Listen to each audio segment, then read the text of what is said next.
Hey guys, I thought I'd make a short video talking about a hand I played tonight at 1K that I thought was a little bit interesting. So we open under the gun with jacks, and we get 3-bet. And here you can 4-bet or you can call. 4-bet punishes our opponents for 3-betting light, and call makes sense for all the reasons that feel human. You know, it's just kind of tough to know exactly what we're getting value from when we 4-bet here. Obviously there will be some defends with like some random pocket pairs and some ace queen suited and king jack suited and whatever, so king queen suited. So I mean, you know, you are getting value from some stuff, but basically the solver's indifferent between 4-bet and call. You got to make sure you do a mix of both. We decide on call this time, and we face a 1/3 pot bet. And our opponent could well be doing this with range, and so we're definitely obviously not folding our hand yet to a range bet. But it is important to understand that the fact that this is under the gun versus cutoff really changes how excited we are about the spot. If we were to look at the 3-bet range for cutoff, you know, it looks like 9s and 8s and stuff are in there all the time, right? But a lot of players don't play any calls from the cutoff. They're just 3-betting or folding. And so, you know, if you look at what it looks like now, there's a little bit of 9s in there and a little bit of 8s, but most of the time on the flop, the only hand where we're like just straight up value catching against is pocket 10s. So, you know, this is just very different than it would be cutoff versus button, where our hand is just like very strong still. But obviously not folding, just important to be kind of aware of how ranges change equities. Going back to the action.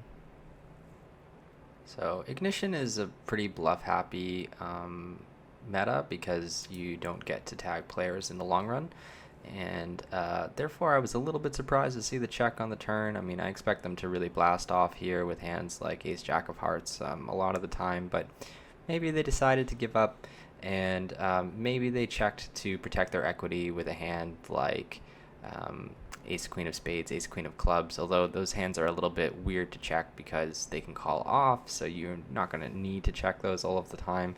Maybe something like ace 4 of clubs, ace 4 of spades.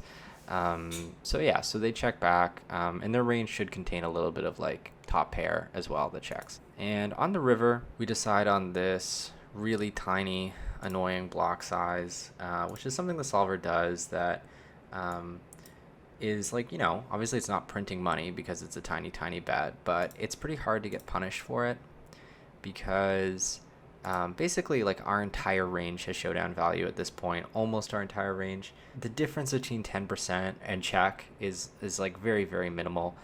Almost everything in our range can go 10%.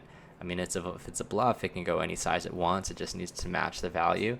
And then we have tons and tons of hands in these kinds of spots where it goes like range bet flop, check turn on the river that basically beat ace high, right? And so they can bet a small size a lot of the time.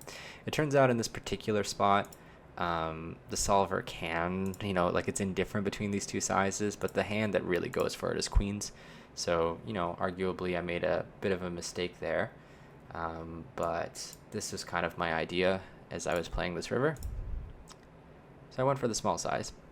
Our opponent puts in the raise about like 50-45%, something like that. Obviously the in position player, you know, it looks like they can have a lot of good hands. We block ace jack of spades, but they could still have like pocket kings. They can have a few different flushes.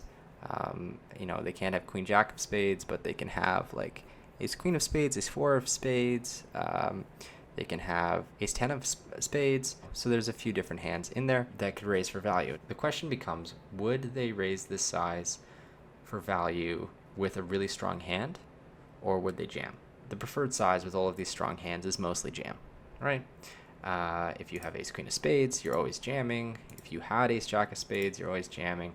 And then if you have kings, you can raise small or you can jam. The hand that really wants to just raise small, and the reason that kings is ever raising small, is to protect a hand like king queen.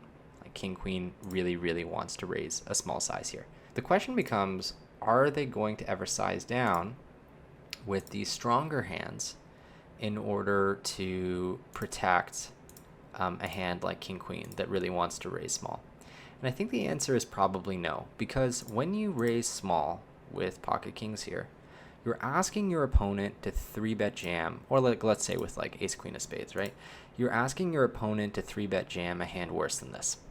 And that is a really, really, really tough ask, because if you look at like the kinds of hands Under the Gun is supposed to jam with, actually the bluff that I thought was really, really sick that I did not see coming was king 10. King 10 jams as a bluff, and you can see that it's a bluff because they're folding king jack and king queen when you jam king 10. So really, really sick bluff from Under the Gun. I wasn't going to be able to find top pair as a bluff here, but if you notice, queens with a spade and a club is jamming some of the time as well. Having the queen of clubs is good because our opponent is going to find bluffs with like ace 10 of hearts and stuff like that, or like ace jack of hearts. But to me, they're a little bit less likely to bluff with ace jack of clubs, because just in general, you want your opponent to have a busted flush draw, right? So bluffing with this hand, I think for most humans makes a little bit less sense. The solver tends to agree. We don't really get here with jacks very much, but you'll notice actually jacks really likes to shove once it takes this line. You might be wondering, like, why don't we just call, right? Like, why don't we just call and hope they were bluffing?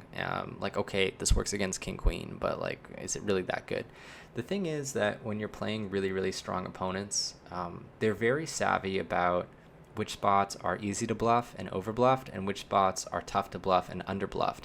And they're going to respect the spots that are tough to find the bluff, and they're going to overfold in those lines. So the tougher it is to find the bluff when you're playing against stronger players, the more important it becomes. And that's how you exploit them in their attempt to exploit you, right? So we decided on jam here, blocking ace jack of spades, unblocking the bluffs because I don't think they're doing this with ace jack of clubs, and they folded. So if you have any questions, feel free to leave them in the comments. I hope you found that interesting. So take care of yourselves, and everybody run good.